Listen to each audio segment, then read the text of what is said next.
Thumbs up. All right, let's get everybody else in here, joining the party, because it is a fun time to talk some Broncos ball coming off of a victory, obviously undefeated right now. And we got all the check marks. Welcome in, everybody. Welcome in. You are not losing your mind. It is not a repeat here. This is the second episode today of Scott and myself coming to you live this afternoon, this evening for Building the Broncos after we were here for Broncos for breakfast.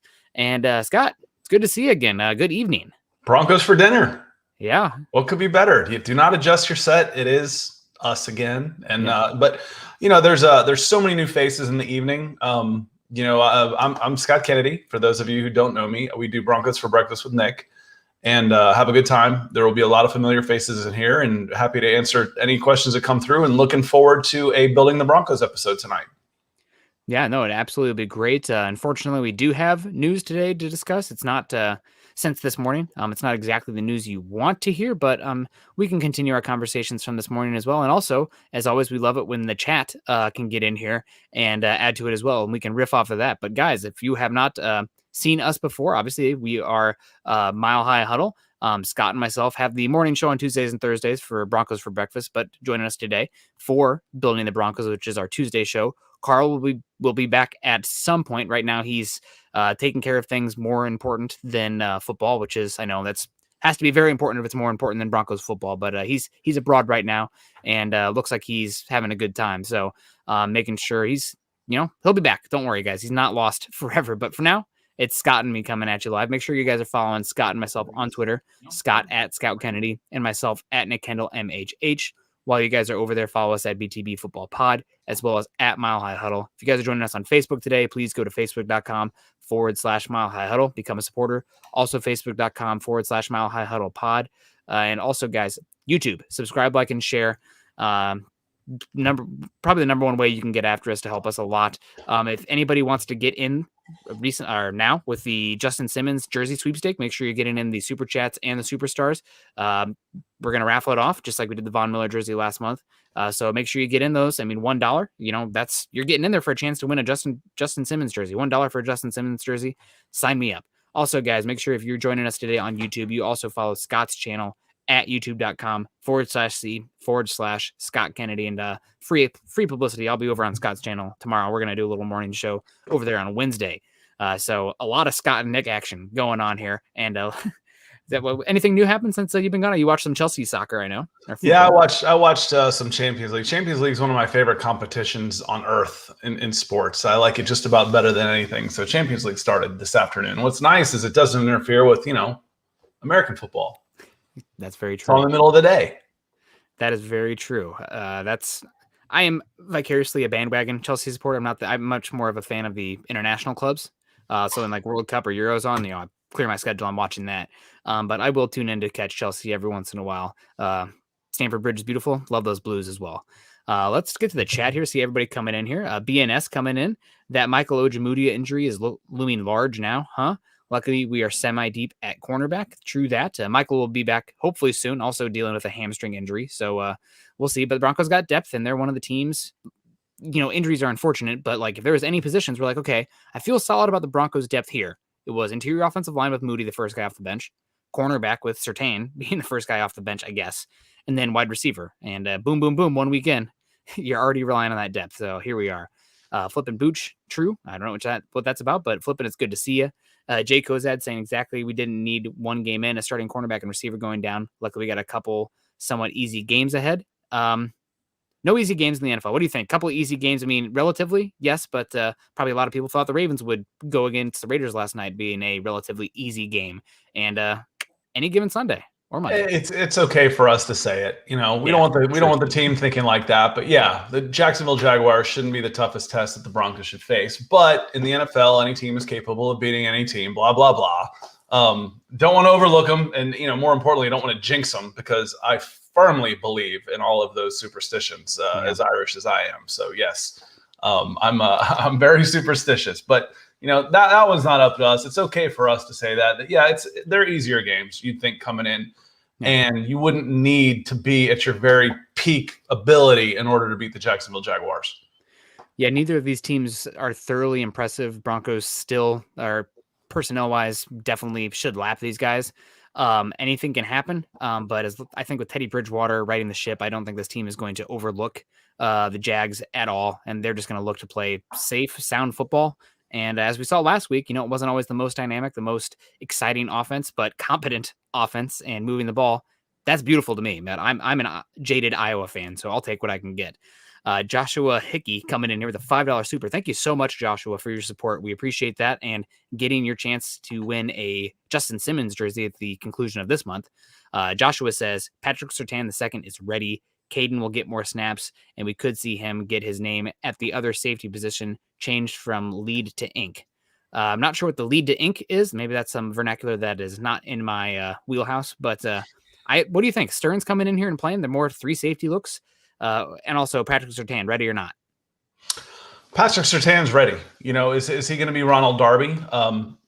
Probably not right away, but he brings something a little bit different than Ronald Darby does. And I was impressed with how physical Ronald Darby was at the point of attack, which maybe why he got hurt a little bit. That's not usually how I think about him.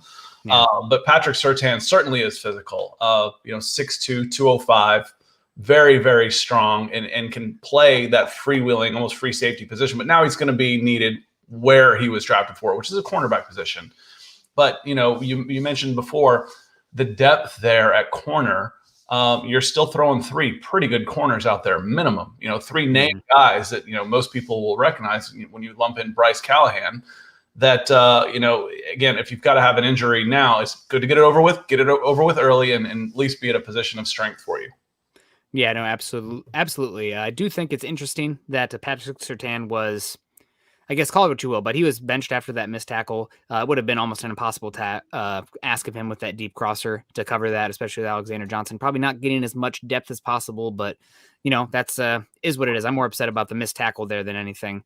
But it's going to happen. You're going to make some mistakes, and we'll see that early. I am excited though that Patrick Surtain gets to cut his teeth against 2 rookie passers as well. So it's I honestly think that was more of a form of schemes. Then you don't bench anybody, a rookie, for a missed tackle on a play that wasn't necessarily his responsibility anyway. That he's chasing. Yeah. I bristle a little bit when I heard that. Bench for me. No. That's not why you said. I think it was just more of along the lines of the schemes and the stuff that the New York Giants were running against them. You're not seeing a lot of 4 and 5 wide receiver sets. Big spread offense from them. Yep. Where you can run your 2 base corners, 2 safeties, and it just, to me, it was a matter of matchups and schemes. Now, how many times did Trevor Lawrence throw the ball last week? 51 times, I believe. 50 plus, yeah. So I think Dak threw it 58. Now you might need a little bit extra Patrick Surtain, whether or not everybody was healthy. You're going to see, I think, some more defensive backs on the field. Yeah, and that 50 plus throws is warning sign for any Jags out there, because that means that the Jags are probably behind, and that means somebody like Von Miller and Draymond Jones get to pin their ears back and giddy up. That Jags offensive line is not great. Trevor Lawrence, he looked good. He made a lot of big time throws, and as somebody's in here saying, look out, Trevor Lawrence could get hot. That is very true. He's a very talented quarterback, but also like the offensive line doesn't look very good. Here we go. Kenneth Patterson. Lawrence might click. You never know. That's true. Same with Zach Wilson in week 3. But you have to feel pretty good about the overall team matchup here. But Lawrence could get hot. You never know. Yeah, I don't want to have to count on my team. And it could happen any given day, right? But if I'm a Jacksonville fan, I don't want Trevor Lawrence throwing the ball 50 times a game. That's not how I want to try and break him into the NFL. No. It could work out here and there, but that's a pretty good recipe to, 1, get him hurt, 2, have a 3-14 season. Yep. And really shake some confidence and maybe ruin some development of him as well. Even though he is quote unquote generational, there's no such thing as a bust proof player.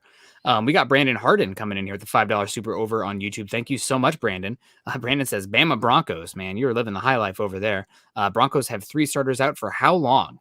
I can take this one.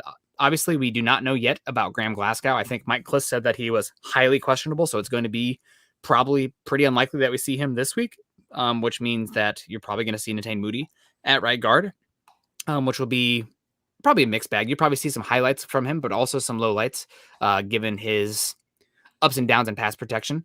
Graham Glasgow definitely doesn't get the highlight blocks in the run game that you see from Netane Moody, but also he's more of a steady Eddie in pass protection. So we'll see in that regard. The other starters out, Jerry Jeudy, he's out 4 to 6 weeks. He was put on the short-term IR, which I believe means he can return in 3 weeks or 4 weeks. It's for some reason I'm blanking between those two. Somebody in the chat can probably help me out. Same with Ronald Darby with a hamstring injury out on the short-term IR. Broncos called up Hairston, former cornerback from Temple, off the top of my head, as well as a fan favorite Kendall Hinton at wide receiver. So good to see him get back up. Obviously, a jersey in the Hall of Fame from Kendall Hinton last year with that Saints game. Yeah, they're out for a bit. The Broncos are lucky to have depth at those positions in comparison to others. Like, let's say if it was, God, everyone knock on wood and pray to whatever gods you do. But like if Von Miller was out, it's like, uh-oh.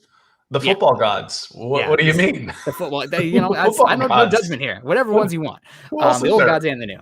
But like if Von Miller was out and, as good as Malik Reed and Jonathan Cooper have looked, you are really taking a big step back there, going from Von Miller to those guys. And I don't think that's as much of the case with the depth you have at interior offensive line, cornerback, and wide receiver. Those are like the 3 positions I would have said, like, okay, you have a surplus there. That's where you're injured right now. It's not good. You don't want to have injuries, but if there's anywhere you could weather it, it's probably those positions also with these upcoming 2 games. Well, and the scariest thing about that now is now you're one more injury away from having a problem. Yeah. You're okay for now, but let's get some guys healthy. Also want to say hello to Gary Leeds Palmer, showing some stars on Facebook. Made one of the pods today. We're all over the place now, Gary. I always like that line from, 51st Dates, when Adam Sandler's reintroducing himself to Drew Barrymore and he goes, "Sorry, I'm not better looking."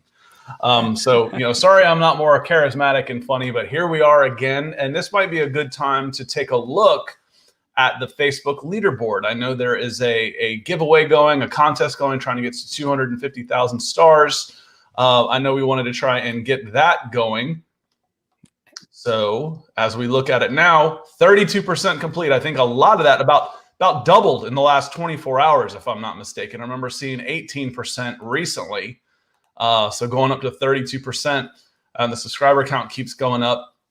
In the last 7 days, and we look at the entire month, Mama Muti coming in strong.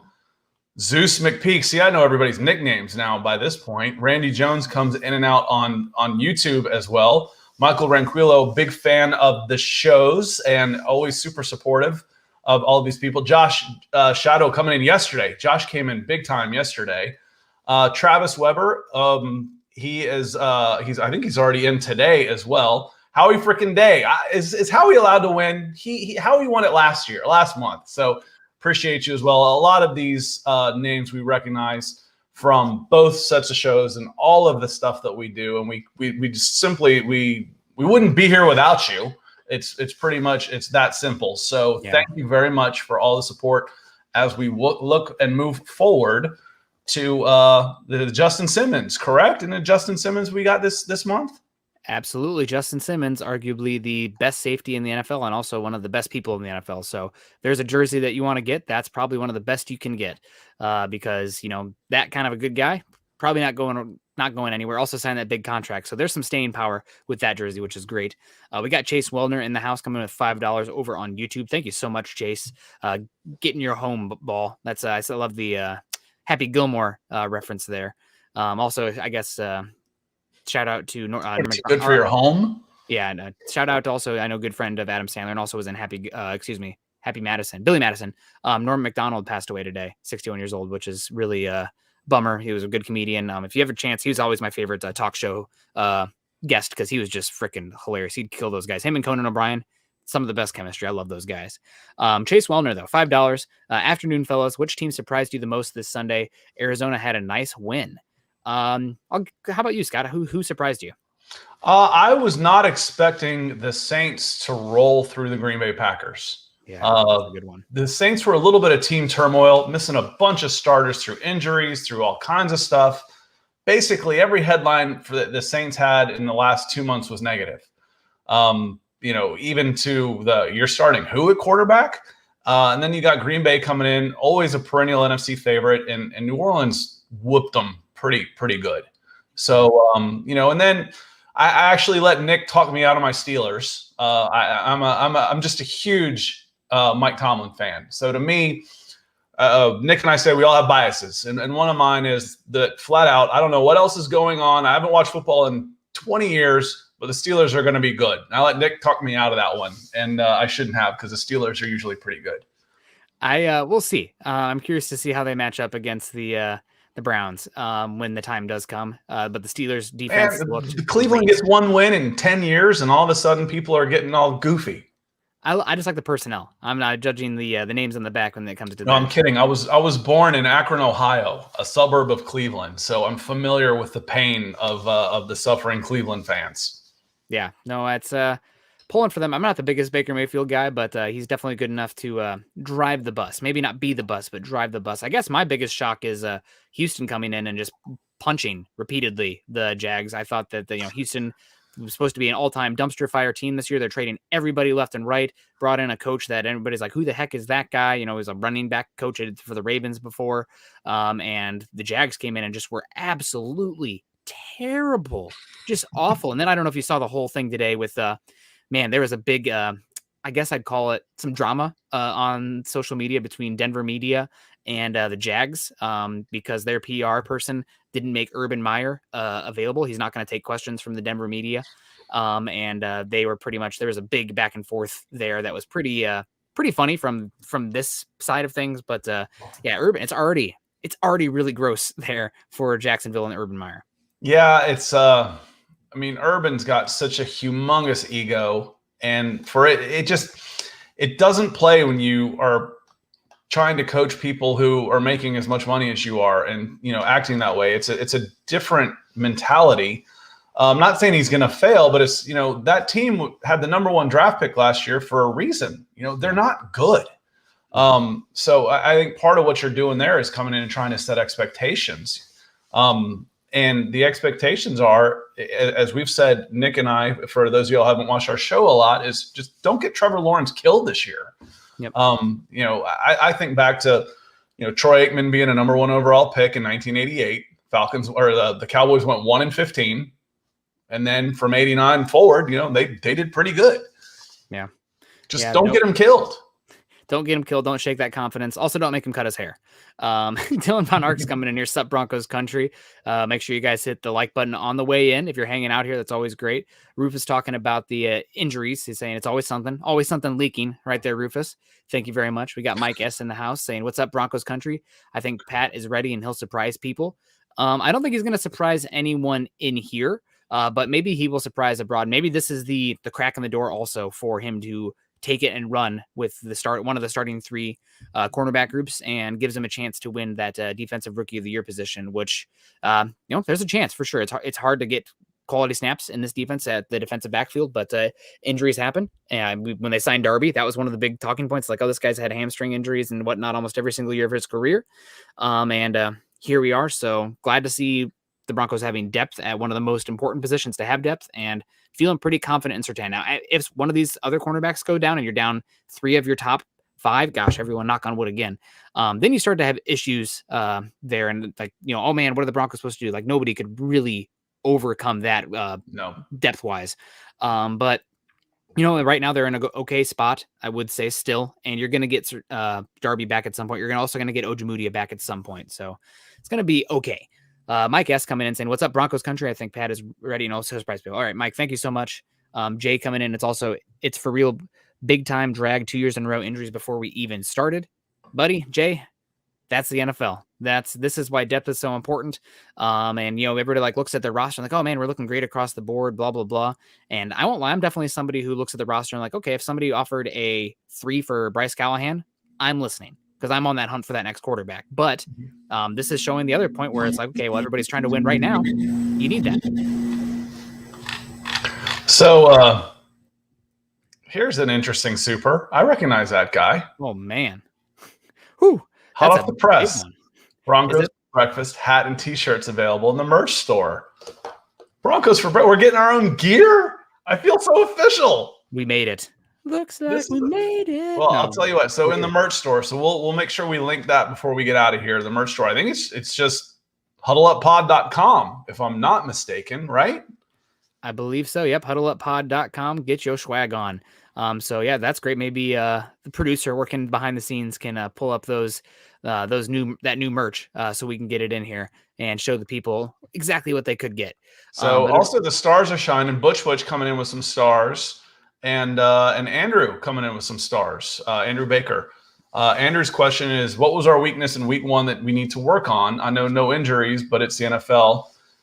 If not, it's not if, but when you get hurt, when the injuries happen. I think that they've done a better job of protecting the quarterbacks, where you see a lot, you go through a lot of the quarterbacks, it usually says 16 games, 16 starts, which is really good. But yeah, you're going to get dinged up in the NFL. Everybody's playing hurt. You just hope it's not too debilitating. Weakness in week 1. Where do you want to see some improvement? I know it's tough because it was as dominating an NFL game as you're going to get.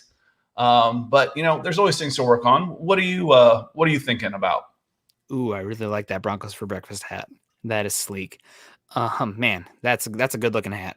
Focus. I have 10 billion hats. What was the weakness week 1? I would say it was the interior offensive line as a weakness. That was something where and it also, like, some of that will normalize hopefully as the season goes on, because you arguably played the best interior tackle duo in the NFL. Mm-hmm. The only other team I think that holds a candle to them on paper is probably Washington football team with John Allen and Daron Payne. But I mean, Dexter Lawrence and Leonard Williams, they were as advertised, and I'm happy the Broncos stuck with the game plan. Teddy was great from what I could tell based on box count numbers. Watching it, he did look like option to quick pass routes when the box count called for it, which is great. And the Broncos also stuck with the run. It was not efficient. That's what you want. You want to have efficient. You don't have to have a high volume run game. You have to have an efficient run game, and it was not. But eventually they broke the rock with Melvin Gordon late in the game. So I would say it's the interior offensive line. That was my biggest. This has to get better if this team is going to be anything beyond a one and done playoff team this year. See, I watched 2 full games this year. I watched Denver Broncos and the Atlanta Falcons. And by comparison, the Denver Broncos offensive line looked like the 95 Nebraska Cornhuskers. Oh. So it was tough for me. I'm like, yeah, man, the interior line. Dalton Risner was great. It's like, maybe he wasn't great, but compared to the turnstiles I watched in Atlanta at Mercedes-Benz, he looked pretty good. But I thought he definitely held his own. And if you can get a stalemate, if you can take the absolute strength of another team and just get a stalemate out of it, then all the places where you have an advantage of, that's where you win the game. So, I thought they held their own on the interior line, even if they weren't, even if it wasn't a win. At worst, it was a draw. What was it? 2 sacks, 100+ yards rushing. Not bad. Not bad at all. Yeah, no, totally. Denver Gator coming here and busting your balls. Hey, Scott, glad to see you in the evening shows live, but isn't it past your bedtime? It's getting there. Once this show's over, I'm not up too much later. It's 8:30 now. I'm usually in bed at 10. So I got to appreciate you after this. Yeah, thank you, Denver Gator. Good evening, Nick and Scott in Broncos country. Glad we have depth at wide receiver and cornerback. Next man up, time to see Patrick Surtain the second shine. And Travis, it's time to rock that Patrick Surtain jersey. I know you got it. It's time to pull it out and enjoy that, man. That sleek number 2, it's a good one. I'm excited to see what he can do this week. Also, I'm hoping just for Broncos fans to get a little extra enjoyment out of it. I want to see some Patrick Surtain versus Laviska Shenault out there. I think that's going to be a lot of fun. Talk about a physical matchup, man. Those are 2 beasts out there. Speaking of beasts, coming in the stars, live count here. Top star senders today. Gary Leeds Palmer with 500. Andrew Baker with 235. Butch with 200. Michael Ronquillo with 100. And Steve Lazuski coming in here with 50. Thank you so much, guys. We appreciate that a lot. And keep them coming. You guys getting those stars in, and you get a chance for a Justin Simmons jersey. And putting my Hawkeye bias aside, I probably would get a Fant jersey first if I had to pick a current player right now. But if I didn't, it would probably be Justin Simmons, because you want to rock somebody who not only represents the name on the back, but the name on the front, right? And he's, Walter Payton Man of the Year, that kind of guy. So go get that Justin Simmons jersey, get those raffle tickets in. Scott, we were talking a little bit about the Broncos playing Patrick Surtain, losing Darby. What do you think this does for the Broncos personnel-wise, formationally, going forward for these next few weeks? Because obviously the Broncos were talking about utilizing more of a dime package look, but now that's probably out the window until Ronald Darby gets back. So what does the ideal formation look like? What are the adjustments now with this Ronald Darby news? I think the adjustment is you roll one of your safeties over it a little bit more to cover for a rookie corner.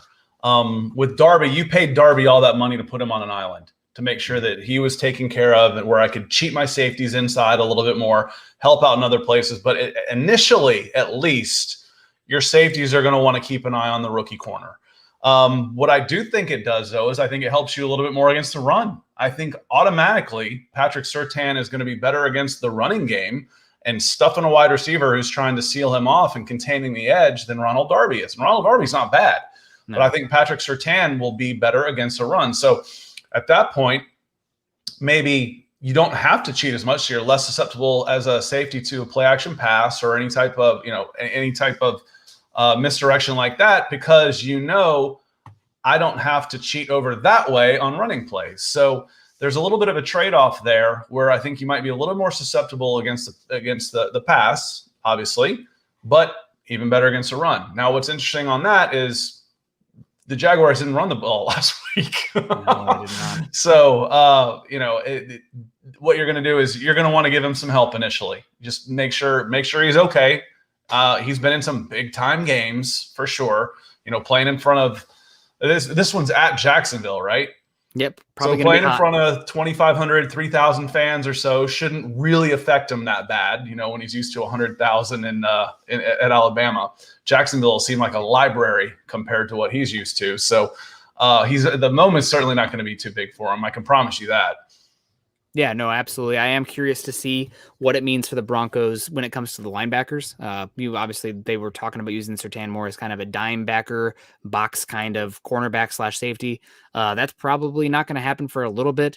Does it mean, though, that we saw last week, Josie Jewell was the guy who stayed on the field the most. They were subbing off Alexander Johnson. Does this mean that Alexander Johnson's still coming off, and maybe this is the start of some Justin Strnad on the field in those type of pass obvious situations, because Alexander Johnson has struggled in past situations when he isn't asked to come forward? Yeah, I was impressed early on. I was watching, a screen pass came near side, came right towards the camera, and here comes Josie Jewell crashing down laterally. We talked about them being able to hold the line, but I saw some lateral movement out of Josie Jewell that I wasn't expecting. Turned a screenplay into about a 3-yard gain, made it 3rd down instead of 1st down, forced a punt, and moved on. That play was made on 2nd down by Josie Jewell. That drive was ended on 2nd down by him. So I can see why he's in there now, but can Strnad maybe do a little bit better moving forward? Strnad's basically a rookie, if I'm not mistaken. Yeah. He hasn't played yet. So having that veteran out there is going to be very helpful for sure. But a base dime, I think we'll see some dime package a lot based on 50-plus throws from Trevor Lawrence and the fact that their defense isn't very good, so the Broncos should get up. The Broncos should get up and be able to chew the clock out, run their play action, be nice and efficient, and grind out a win. Yeah, I really hope it's a fun, boring game. I hate to compare everything back to college ball, but it's kind of like when you have your Power 5 team and they're playing, Kent State. It's like, okay, well, you should be getting 6 yards of carry on the ground, punch them in the mouth, and you shouldn't have to have your offense be asked to do too much, asked to do anything too schematically, because you should just be winning your matchups based on talent. Now, it's not obviously that easy because it is the NFL. There's any given Sunday, but that's what you hope for in this Broncos game, especially after how terrible the Jags looked against the Texans. I can't even believe how bad they were. Alan Perez coming in here saying, "Nice to catch you two live. Broncos for Breakfast is my favorite podcast." Alan, that is so nice of you to say, because there are a lot of good podcasts out there. There's a lot of good other Broncos content creators out there. So for you to say that is really, really nice, and that's going to stick with me. That means a lot, for real. Thank you so much. Steve also coming in here, similar sentiment, saying, "It's not in the AM. It's not the AM, is it? I actually catch you guys live this way. Always listen after the fact, though." Well, Steve, we really appreciate that, and hope you're enjoying it. If you can't watch it live, that's obviously going to be on iTunes, YouTube, whatever. Make sure you're leaving a comment in those places, or subscribing, or anything like that. That's very, very helpful to us, even if it's not catching us live. So any other supers came down the chat while we've been doing some of this? We've got some the stars. The stars have been shining again. Michael's coming in. Michael had said Michael's kind of a racer. He'll start early and then finish strong. You don't just come flying out of the gate. You gotta wait until the full 60 are up before you see where Michael's going to finish. So Broncos country, are the best fans in the NFL. Go Broncos. It's hard to argue with. I've been all over this country, and I've been around all the fans in the world, and the way that I've been embraced with this pod, and just knowing everybody that I've gotten to know through the years that I've worked with, I'm certainly a fan of Broncos country. Appreciate you, Michael. Yeah, it is definitely a group that has high expectations. I would say it's a very hard town to play quarterback in because you have to be great. I mean, this fan base knows that's every town. I mean, yeah. We were talking about, I was listening to the guys on Mile High Huddle talk about the scrutiny put on Drew Luck. I'm like, guys, there's 32 starting quarterback jobs in the world. Yeah. We all know what it was like for high school quarterbacks at our own high school and how they were treated. This is the NFL. This is the top 30 among 300 million people in the world. You are automatically put under a microscope the minute you put on a helmet as a starting quarterback in the NFL. It comes with the territory. I mean, it's you got to be a certain kind of arrogant and talented and egotistical in order to pull it off. And more power to you. But the bad comes with it too, for sure. Yeah, absolutely. It's tough. I would say it is tough in Denver though, because the years of John Elway, Peyton Manning, and even Jake Plummer, like that's a pretty high bar. And we've seen the other side recently, so it's gotten a little bit dark in that regard. But I mean, people still know what great quarterback is here in Denver. Dale Hendricks coming in at $5 over on YouTube. Broncos win, but so did every other team in the AFC West. AFC West is going to be a bloodbath this year. The Raiders probably shouldn't have won that game. Their offensive line is not great, but I know a good friend of mine and a fellow analyst, Eric Trickle, always likes to give me a hard time because I'm like, Derek Carr is it's the 12th best quarterback in the NFL. He just is. It's bad defense every year, but he's not the quarterback where he can overcome the worst defense on his team. Not many can, but Derek Carr is not that level. And Derek Carr was impressive last night. And as sad as that sounds, he might have been the least impressive quarterback in the division this week. I mean, Teddy was great. Obviously, we know what Patrick Mahomes can do. Justin Herbert looked like a freaking god. I mean, it's really the quarterback play in the AFC West is insane. So going to be must-watch TV this year. It's unfortunate for the Broncos because this is the best team they've had in a while, and they could even finish fourth and wouldn't even bat an eye. They still could have the best team, but is what it is. But iron sharpens iron, right? You got to beat the best to be the best. Dylan M. $20 over on YouTube, flashing that orange. I love it. Favorite color. Darby coming in, or Dylan coming in saying Darby and Judy injuries stink, but hopefully they will be back before the AFC West gauntlet at the back half of the schedule. Tough slate of games. Yep, after the bye weekend. You are absolutely right. I mean, like I said, the week 1 game, the Giants, like, is this a do or die must win week 1 game? Because that's really like there's no such thing as a week 1 game that's do or die must win. But there kind of was this week with the Broncos with how the schedule lines up. And you have a little bit of wiggle room now that you started off 1-0 with these next 2 games. But with how tough it gets, like you really have to be looking at, like, if we want to make the playoffs, we almost have to start 3-0 because you have to take care of business against these teams that you're favored against. Well, as we've said before is, typically if you can go 500 in the division or against the teams that are really good, win the games you're supposed to, you're in the playoffs, and then see where it goes from there. Then it comes who gets hot, who stays healthy, all those type of things. But you pump the brakes a little bit. It was just week 1, but any question we had, all the keys we said coming in, what do the Broncos need to do to make the playoffs and be successful? Get good, efficient quarterback play. Check. Offensive line has to be at least good enough. Check. Von Miller needs to come back and be close to what we expect from Von Miller. Check. And then we get some surprises in there. Nick and I agreed on this morning that, we thought Draymond Jones was probably the best defensive player on the field.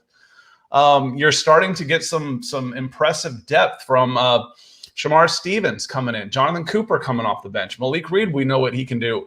And this team hasn't, and hopefully they will, get everybody healthy at one time. Again, get into that run where you're making the playoffs to get everybody healthy and firing on all cylinders. This can be a dangerous team come December. Yeah, I mean, run games and defense, those are things that you do not want to play in the playoffs because they tend to travel pretty well. And if you have a quarterback who is extending plays and getting it to the right guy and protecting the football, that is a tough out. And with that style of play, you can be beaten by almost any team if they get hot and the thing doesn't bounce your way. But also you can beat any team with that style of football. So your margin of error is smaller, but you're going to hang out there and have a chance in every single game. And that's something the Broncos have not had recently. And there will be more questions asked, but the questions that have been asked so far have been answered with a resounding yes. Yep. So far, so good. And I would even throw Melvin Gordon in there as a pleasant surprise. I think he looks more explosive than what we were expecting. Maybe some of that's a contract year, but fastest player in the NFL this week. Did you see that? I'm sorry? Melvin Gordon, next gen stats, fastest player in the NFL this week on that 70-yard touchdown. I think he was what was his top speed? I think 21.35 miles per hour. And I don't think any other player in the entire NFL recorded 21 miles an hour. See, I'm always interested watching soccer just to compare with some of the speeds. So I think a Chelsea guy, Antonio Rudiger, I think he hit like 23 and a half. He's got the top speed in the Premier League. Anyway, just comparing athlete to athlete. But no, I did not see that the fastest speed. But who expected that? But I didn't expect to see that type of explosion and him with running for a contract, among other things. That's not why he's running. He's a professional and he's really good. But having that contract year is a little extra motivation. Doesn't hurt. No. And Javonte Williams nipped the bud. Every position, it seems like, on the Denver Broncos either has a veteran that is on a contract year or a rookie behind them, a young player behind them pushing them. Yeah. That makes for great competition every day in practice. It helps add for the depth for insurance for teams that are, if you run into the injuries, but there's veterans and there's depth of young players on this team at just about every single position. And it's a good position to be in. Every time we would start talking positively in the summer, we'd always hedge it with, but the quarterback play. Yeah. So far, so good. Teddy looked pretty damn good. Yeah, he did. And I think he's got this team buying in and believing, and belief's a hell of a drug. We got Brandon Harden coming back in. Bama Broncos. Do we know when Chubb will be back to full strength? Will Chubb start versus Jacksonville? Do not know when Chubb will be back to full strength. It's the ankle. It's the opposite ankle of which he injured last year.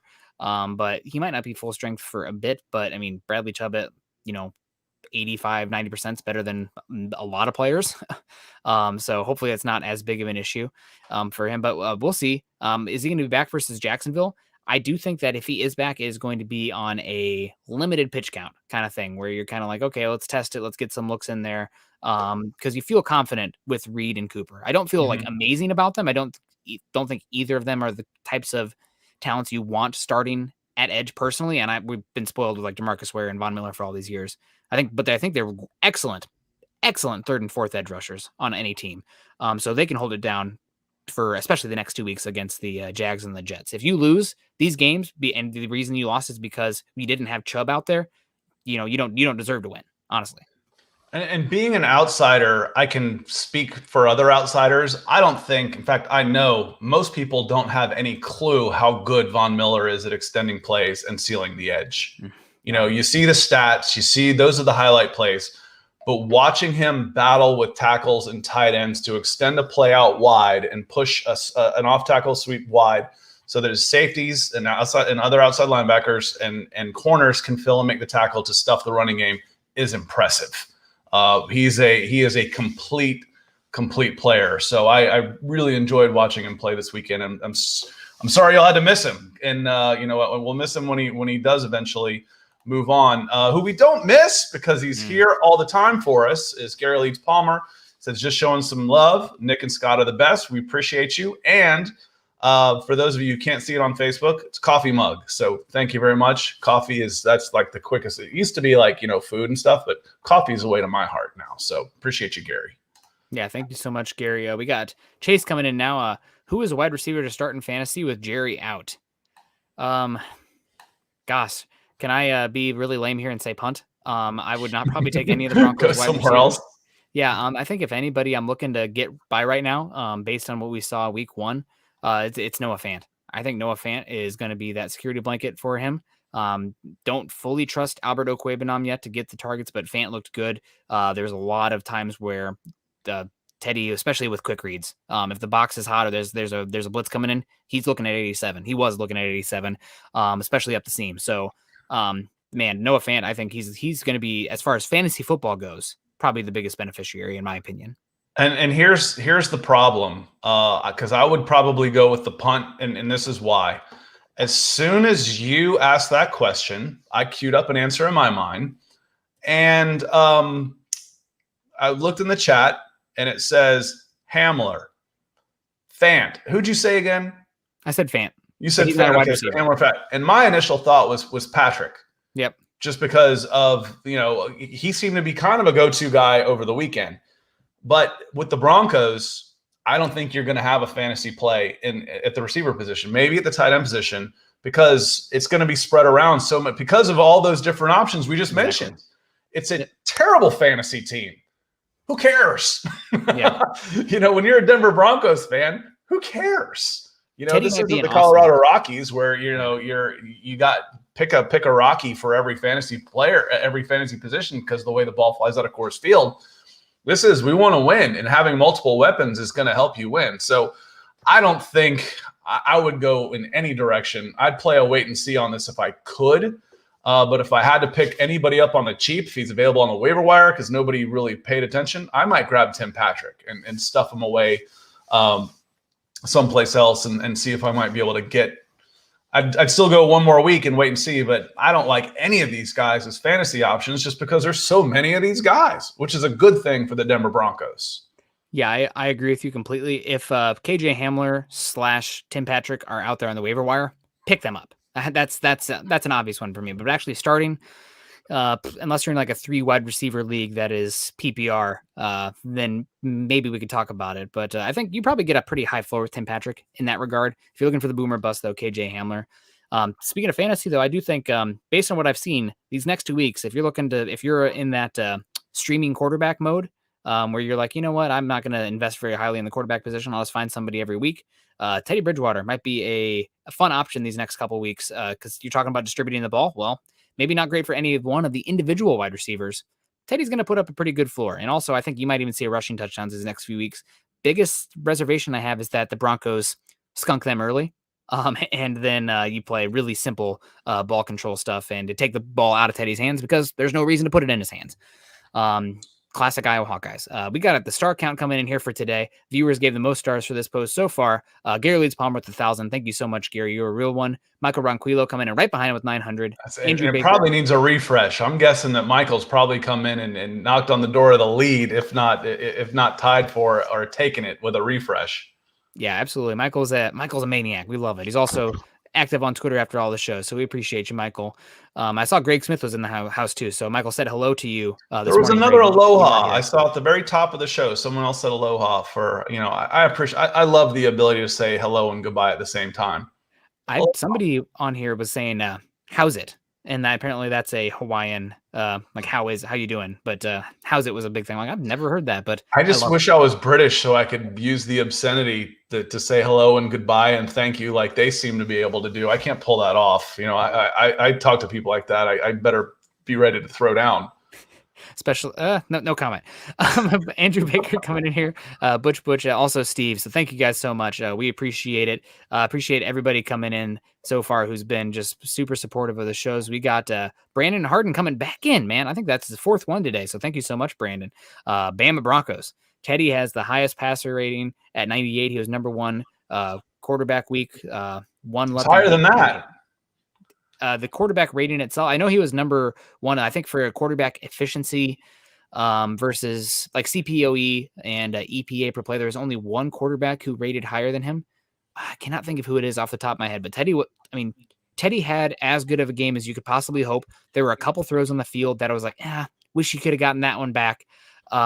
There was a play in the red zone that probably could have been a touchdown. There was that Noah Fant play where he started on the left side of the formation, crossed the field, then turned up, and it was a severe underthrow, and Fant had real estate in front of him. But, he protected the football, got the ball to the right guys, and game was never really, really in doubt. And a lot of that has to do with how good Teddy played. So I'm ecstatic, man.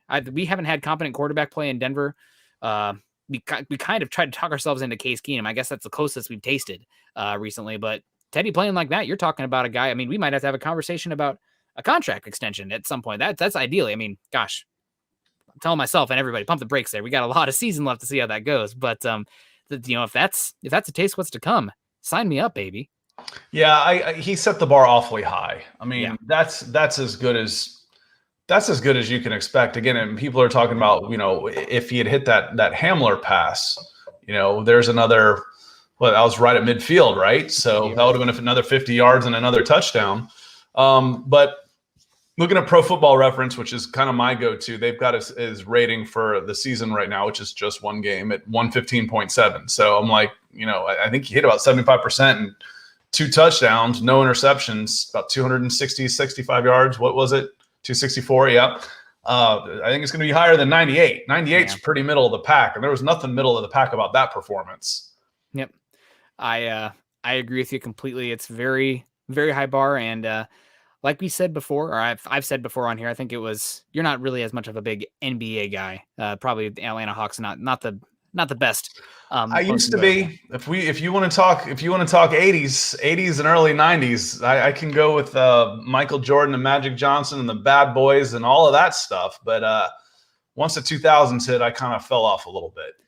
Absolutely. Well, for me, Teddy Bridgewater is a great pass first point guard, and that's not going to work for every team. Everybody kind of wants a Seth Curry or a Kyrie Irving or a Russell Westbrook. But Teddy Bridgewater is a Rajon Rondo, right? And that's fine if you have the playmakers around him. You have to have the supporting cast for a Rajon Rondo type to work out. And I would argue, on paper, the Broncos have that. I want to see better from the offensive line, want to see more efficiency from the run game. Hopefully we'll see that when the Broncos are playing arguably not the toughest defensive tackle duo in football. But just get the ball to the guys and let them make you look good. I mean, Peyton Manning, Tom Brady made careers out of that, and they're considered the GOATs. So you don't have to be Patrick Mahomes, Aaron Rodgers out here making crazy plays, throwing it 80 yards down the field to be a good quarterback. All right. I saw this one earlier today, and I'm not going to let it go twice. Flip it. This wasn't you earlier, but calling Teddy Bridgewater's pass underthrown, when you got a guy that's that open down the field, the last thing you want to do is overthrow it. Yeah. So when a ball travels 55 yards in the air and you're still 10 yards behind any defensive backs, you got to catch the ball. That pass wasn't underthrown. And all you have to do, it's not like we're hitting a guy in stride from the 20 where you want to catch and run and score. He catches that ball, he drops his butt in the end zone, it's a touchdown. Yep. That was the pass. There wasn't anything wrong with that pass. I'm sorry. If anything, I think it was maybe a little late. But still, you're an NFL player. You ask KJ what he thinks. Watch KJ's reaction, and let's find out if he thought he should have caught that ball. Just watch his reaction on that one. Yep, and I don't think we see that again. And I said it for those of you who weren't here this morning. You had 2 massive mistakes from players that are likely to be the biggest beneficiaries from Jerry Jeudy's injury, and Alberto Cuebanon with the fumble and KJ Hamler with that drop. Those guys still went out there and made massive plays. That play with Alberto Cuebanon's touchdown was gorgeous. What an effort by him. What an athletic play by him. You don't see that from many tight ends. And then KJ Hamler also, there was that Teddy Bridgewater beautiful play, and KJ Hamler skied for it. KJ also had a great play on the right hash mark. That was incredible. Those guys made mistakes. They're young. They're going to make more mistakes. Those are the ones who are going to have to step up now that Jerry Jeudy's out. And I have a lot of confidence in them. I'm really excited to see what they can do. Obviously, I'd rather have Jeudy out there, but I'm excited to see what these guys can do. I love the mental toughness of this team that they showed early. Free play. Daniel Jones goes about 40, 50 yards up the right sideline. Kendall Fuller falls down on the coverage on a procedure play. So it is a total free play. Trips up the receiver. I don't remember which receiver it was at the time. Doesn't matter. But the point is, ball gets down to the 30 right off the bat. This is the first series. Yep. What happens? They try and run some gadget jet sweep, and Von Miller blows it up and drops him for a 7-yard loss. Next play, they lose him again. They're punting. That is standing up. That's facing adversity right off the bat and bowing up your chest and saying, you're not going to have this. And then I've walked around all morning saying his name, Okuebanam. Say it. You did it. Okay. Alberto fumbles. They're still pinned back in, and the defense takes over the game right there. The Denver Broncos defense took over that game after that fumble. Instead of going in, I mean, those turnovers can be crushing. Yeah. The defense is sitting over there. They're not ready to come in right away. They're not mentally ready to come in. They're getting ready to celebrate a touchdown. Things are going. It's like, oh crap! Now we got to strap it on and go in there. 3 and out. All of a sudden, that game just turned. It was So the mental toughness of the team, I was certainly impressed with in order to stare adversity in the face and turn it back around right on its head was impressive. Yep. No, it was, I mean, very little critiques coming out of this game. You want to see the offensive line be better on the interior. Somebody who, and this pains me to say because I'm a big fan of him personally. And I disagreed with you this morning. I think you are probably a little bit, maybe chastised is the wrong word. But what you witnessed with the Atlanta Falcons should not be the bar of offensive line play. But I thought Dalton Reisner, he struggled last year, and he needs to have needs to be better. Especially now that Glasgow's hurt, he's just got to be better. I do wonder if when the Broncos drafted him, it was for more of an outside zone in mind. And the Broncos have been doing far more inside zone power kind of looks with Pat Shurmur. Don't know if Reisner's the best for that. I feel like he's a little bit more finesse. He's very good on the pulls. I will give him that. So that's a power look they like to use. Well, but like depending on what you're trying to do, part of the game, let's see some minors. Let's see a little rotation there. Some Muti in there as well. We can certainly see Denver's got some options in order to move some guys in and out and make sure that you're getting more depth on the offensive line as well. Yep, absolutely. It's going to be great to see. And obviously you'd rather have the starters out there, but if you're going to have injuries any place, it's at wide receiver, cornerback, and the interior offensive line. So it'll be good to see what these guys can do. And they have 2 of these next 3 games, regardless of that, they should have a chance to win, or they should win. I think I think they're pretty big favorites going into Jacksonville. I am a little bit scary. I'm not going to bet on the Broncos game in Jacksonville because historical numbers say that Denver going to Florida in September is bad news, but man, that Jags team is so dysfunctional. I don't know. It's really cool here, believe it or not. It's been kind of an early fall in the deep South. Jacksonville's can be a little bit different though down there and right there on the Atlantic. It just stays hot.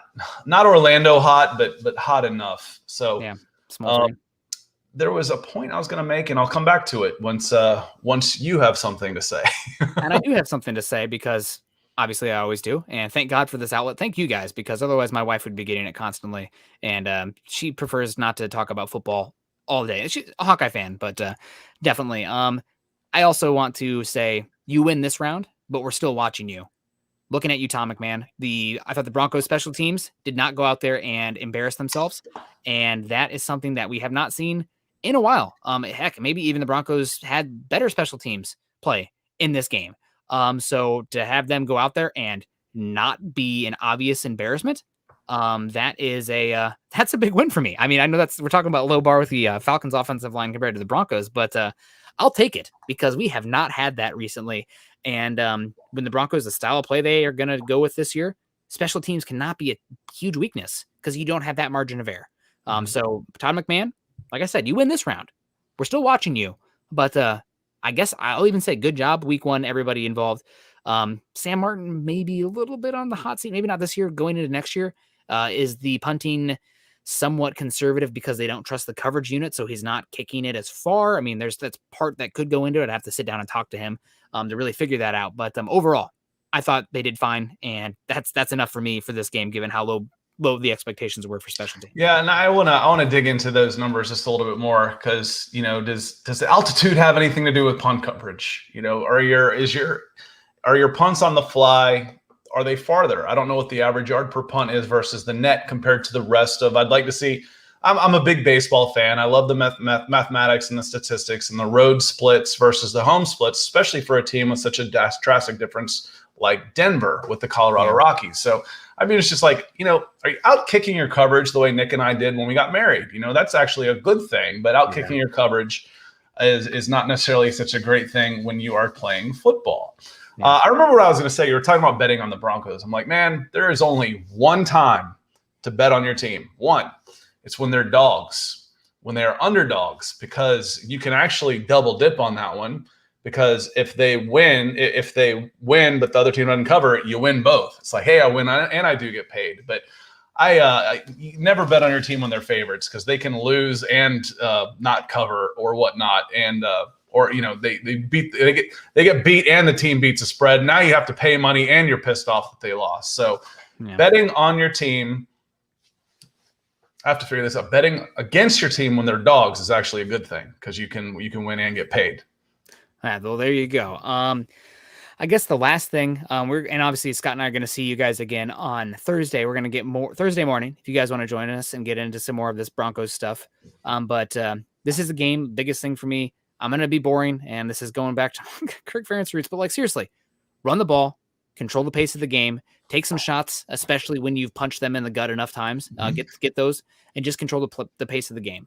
Because this is a game where it's going to be you definitely can win it, but I think it's more so if you lose this game, it's because you actually went out there and like fumbled the bag kind of thing. So don't do anything crazy. Go out there. You should be better and execute, and don't overlook them. And it should work. It should come out on top. We had that same conversation about the Giants, and I always think of Iceman and Top Gun. He doesn't do anything fancy. Just nice and patient until you make a mistake. Then he pounces. That's all you need to do. Just let Jacksonville screw it up. Yep. Don't do anything to if you give it enough time. I'll never forget. I actually cut it up watching into a separate promo video of Zach Kelberman on Mile High Huddle saying, Daniel Jones is a turnover-plagued buffoon or something. It was pretty harsh. I'm like, and sure enough, there he goes. He goes to scrambles. He's trying to get some extra yardage. Cough. There's the ball on the floor. It's his 722nd fumble in his career. Dude, put the ball away for God's sakes. So don't do, just give it some time. Jacksonville will give you the game. Obviously run your game plan, which is run it right at them, little play action, and that should be enough. That's what the game plan was this time. And how many points did the Broncos score? You scored plenty. Yep. So you'll grind it out, and at the end of the day, you'll be like, wow, this was a really convincing win. Yeah. I totally agree with you in that regard. In order to run the ball better, I would like to see hats off to Shermer, also the game plan this week. But one thing that I absolutely just adore about the 49ers is the diversity of their run game and the different looks that they can get. And if it's not working, why not use KJ Hamler on a reverse or a jet sweep or something just to hold that edge player, give him something extra to think about. Sean McVay is the king of that as well. So some stuff to think about. Also, been hard on the interior offensive line in that regard, but also the tight ends and Noah Fant have to be better as blockers as well, especially if they're going to shift to more of a 12 heavy personnel look while Judy's out, which is very possible. So our bet last week, though, what did we say was the money one for Broncos and Giants? Do you remember? And what did I set it at? What did I set the line at for the over-under last week? Probably exactly what it was. I set it at 35, didn't I? Yeah, I think it was at 30. What was it? Oh, they got that late garbage touchdown, so it got close, didn't it? Yeah. Yep. Did they get the over on that after that late touchdown? See, that's why I don't bet. Crazy stuff happens like that. You can't. It was like it was about 35 points the whole game, then they get a late touchdown. Yeah. That's football for you, though, right? That's going to happen sometime. That's why I don't bet. That is goofy stuff happens when I start getting out my own money. Things get weird. Yep. No, it's you're right. You cursed him. You jinxed him. That's why I bet on the Falcons this week, and look what happened. No, we'll get some chance to talk about that. I bet on the team I want to lose. I'm like, how much would I pay to see them lose? That's what I ask myself. How much would I pay? Because if they win, at least I get some money. What is it worth to me? So I used to bet. I used to bet against the Lakers. I'm like, I'm going to bet the Lakers to win. If they lose, then great. How much would I pay to see them lose? Yep. No, absolutely. I feel that way with Nebraska. A lot of times, God, I don't like the Cornhuskers.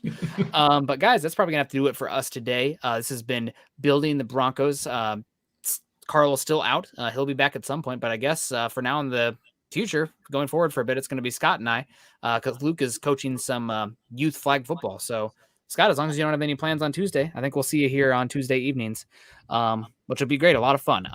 We'll see you guys also Thursday morning for Broncos for breakfast. You guys can follow Scott and I on Twitter, Scott at Scott Kennedy, and myself at Nick Kendell MHH. And while you're there, also make sure you follow us at BTB Football Pod, as well as at Mile High Huddle. Man, we got some beautiful looking new swag coming up there for Broncos for breakfast. Obviously, we also got the Building the Broncos stuff going on. I say I have way too many hats. No such. My wife says I have way too many hats. I would disagree. I have just the right amount of, if anything, I'm lacking one, especially that Broncos for breakfast hat looking pretty good. So make sure you guys go to huddleuppod.com and get your swag. And Chad's going to pull it up here real quick. Man, that is just, it's so clean. It's just easy, clean. I also love the coffee mug there on the O. Beautiful. Need myself a Broncos for breakfast coffee mug. That's number one on the stocking stuffer list this year. Guys, make sure you're also following us at facebook.com/Mile High Huddle and facebook.com/Mile High Huddle pod. Join the communities. Obviously, the live streams are only for 1 hour, 2 hours a day. But those communities 24/7, you guys can keep that going. Also, subscribe, like, and share on YouTube if you have not done so yet. Want to give a shout out to everybody who has been coming in today with the super chats, superstars, everything like that. Thank you guys so much. Also, looks like we got something from Brian Greenfield coming here. 3 down, 1 game. Talking about the injuries there. It's unfortunate, but none of them are season-long injuries. So we'll take what we can get, right? All these guys are expected back. And hopefully in the near future, we can say 3 back in one game. 3 back as they start getting healthy again. Or with some of these guys, I mean, hopefully, very possibly, you say, wow, we love Graham Glasgow. He was really good guard for us, but Netane Moody, he took the spot, right? Wally pipped, right? That's how it goes. Sometimes that happens. I'm sure you'd be old enough to say something like Wally Pip. Yeah, man, it's got my references.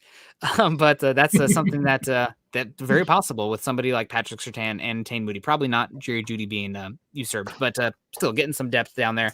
And we're not playing the Chiefs and the Chargers in the next 2 weeks. So feeling good. Still got to go out there and get the wins, but it should be good. And also we should be getting Ojemudia back here soon as well to help that depth, not only in the secondary, but special teams. Shout out to everybody who came in today. Thank you so much for your support. Obviously, getting your stars and super chats in is going to give you a chance to win that Justin Simmons jersey. Zach and Chad will be with you guys tomorrow night, obviously, with a Huddle Up podcast. And Scott and I will see you, I guess, if you guys want to join us at Scott's channel tomorrow as well. I'm going to drop that in the chat. Make sure you guys follow us there. And it'll be at youtube.com/C/Scott Kennedy. If you want to see me talk passionately angry about a certain subject, why don't you join us tomorrow at 8 a.m. Mountain Time and listen to me talk Falcons tomorrow? Oof, man, I feel for you. That was we'll save it for tomorrow, but man, that was a rough one for the eyes, especially for somebody who likes trench play. That was borderline offensive. But we'll get into it tomorrow. I don't want you to go to bed mad, Scott. That's rule number 1, right? That's never go to bed angry. Yeah, don't do that. Secret, Captain. I'm always angry. But wife and I saw Shang-Chi last night. Very good. Worth seeing. Good Marvel movie. But guys, we'll see you guys tomorrow. And everyone stay safe. Go Broncos.